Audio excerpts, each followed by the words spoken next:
जब सर्दियों की ठंडी हवा विदा लेती है और बसंत की पहली खुशबू धरती को छूती है, तब भारत की गलियों में गूंजती है एक पुकार, बुरा न मानो होली है।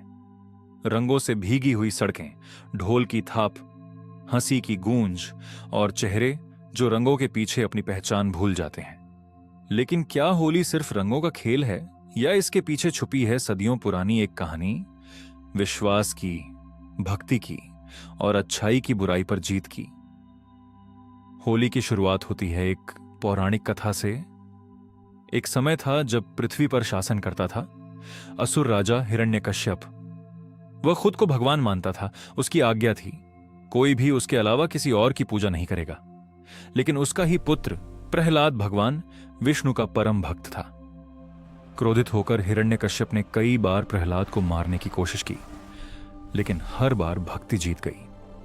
अंत में उसने अपनी बहन होलिका को बुलाया, जिसे अग्नि में न जलने का वरदान प्राप्त था।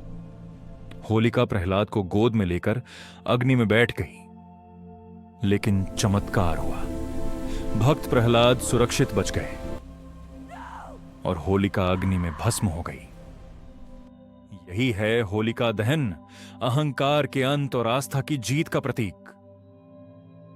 अगले दिन आग की राख ठंडी होते ही रंगों की बौछार शुरू होती है। अगर होली का असली रंग देखना हो तो चलिए मथुरा और वृंदावन की गलियों में, जहां होली सिर्फ एक दिन नहीं बल्कि हफ्तों तक मनाई जाती है। यहां की लठमार होली राधा कृष्ण की परंपरा से जुड़ी है और मंदिरों में गूंजता है रंग बरसे। होली सिर्फ रंगों का त्योहार नहीं, यह एक एहसास है।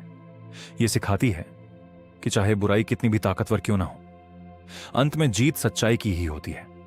यह याद दिलाती है कि जिंदगी में रंग जरूरी है, लेकिन सबसे सुंदर रंग है मानवता का। इस होली सिर्फ चेहरों को नहीं, दिलों को रंगे।